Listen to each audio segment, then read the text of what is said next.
करेंगे। लेकिन सवाल क्या है, ये जानने के लिए डेटा सेंटर चलेंगे प्राची के पास।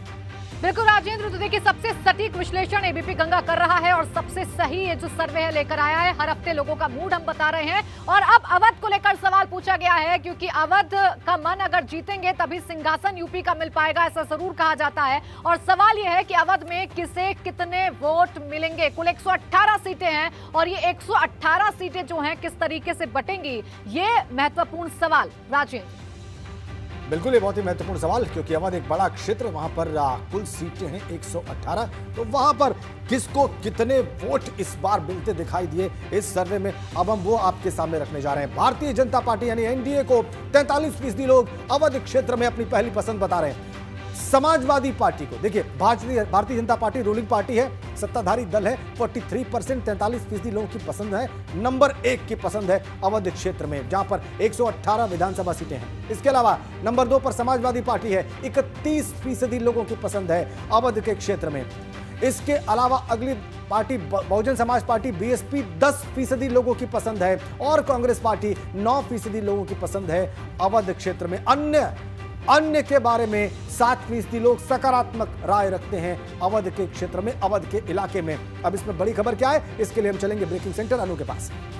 बिल्कुल राजेंद्र, जिस तरह से 118 सीटों में विभाजन जनता का दिख रहा है, कितनी सीटें इस मत के अनुसार जा सकती है पार्टियों को, ये समझना बहुत ज्यादा इंपॉर्टेंट है। अवध में बीजेपी प्लस को 43% वोट मिलते नजर आ रहे हैं, यानी कि इतने प्रतिशत लोग उनके हक में जाते नजर आ रहे हैं। अवध में समाजवादी पार्टी के साथ जो गठबंधन की पार्टियां हैं, उन्हें 31% लोग पसंद कर रहे हैं। अवध में बसपा 10% वोट उसके खाते में जाते दिख रहे हैं, यानी इतने प्रतिशत लोग उन्हें पसंद कर रहे हैं। अवध में कांग्रेस को 9% और अन्य के खाते में 7% वोट जाते दिख रहे हैं इस सर्वे के अनुसार। और वहीं लाजमी सवाल यह है कि पिछले हफ्ते से इस हफ्ते में क्या कुछ बदलाव आया है। जैसा कि हम जान रहे हैं, रैलियों से मन बदल रहे हैं लोगों के, तो क्या पिछले हफ्ते के अनुसार इस बार कुछ परिवर्तन दिख रहा है राजेंद्र? आइए दर्शकों को बता देते हैं, जो आपने सवाल पूछा उसका जवाब जो हमें मिला, जब हमने ढूंढा कंपैरेटिव स्टडी की, तो ये रहे आंकड़े जो हमारे सामने आए अवध क्षेत्र के। भारतीय जनता पार्टी को 27 नवंबर को 43% लोग अपनी पहली पसंद बता रहे थे। इस बार भी 43%, कोई अंतर नहीं आया है। समाजवादी पार्टी को अगर बात करें, 31% लोग पिछली बार पसंद कर रहे थे, उस आंकड़े में भी कोई परिवर्तन नहीं, 31% यहां भी है। बसपा में भी कोई परिवर्तन नहीं आया, कमाल की बात है, 10% लोग पिछली बार भी पसंद कर रहे थे, इस बार भी वही आंकड़ा है। और कांग्रेस की बात करें तो 9% लोगों की पसंद वो पिछली बार भी थी, इस बार भी है। और अगर अन्य की बात करें तो 7% लोगों की पसंद अन्य लोग थे और इस बार भी। आइए अब इसको समझ लेते हैं, अवध क्षेत्र की बात कर लेते हैं। प्रदीप जी के पास चलते हैं। प्रदीप जी, आप कह रहे थे कि जब साप्ताहिक सर्वे होगा तो कुछ चीजें होंगी, और वो जो आपने इशारा किया था उस बात का, वो अवध क्षेत्र के परिणामों में दिखाई दे रहा है। यहां पर दलगत स्थिति में और पसंद की स्थिति में सर कोई परिवर्तन नहीं। इसका मतलब देव इतना यही समझ सकते हैं कि अवध के लोगों ने अपना मन बना लिया है, अब उसमें ज़्यादा फेरबदल नहीं होने वाला है।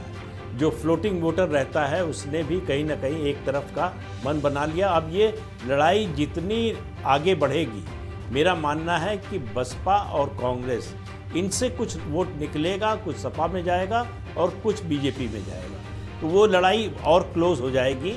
लेकिन जो फ़र्क है पहली और दूसरे नंबर की पार्टी में, 12% के वोट शेयर का फ़र्क, जहां लगभग बाईपोलर पोल हो रहा हो, वहां बहुत बड़ा अंतर होता है, तो वो सीटों में भी आपको दिखाई देगा। जी, यही प्रश्न मैं थोड़ा सा इसमें कुछ जोड़ते हुए राजकेश्वर जी के सामने रखूंगा। सर, आपका बहुत बहुत स्वागत है। अवध क्षेत्र से पहले अपने बुंदेलखंड की बात की, वहां पर थोड़ा सा फर्क था, बीजेपी में तो नहीं लेकिन अन्य दलों में पसंद की स्थिति में फर्क था एक हफ्ते के भीतर। इस बार जो अवध में पोल हुआ उसमें कोई फर्क नजर नहीं आ रहा है, इसको आप कैसे देखते हैं?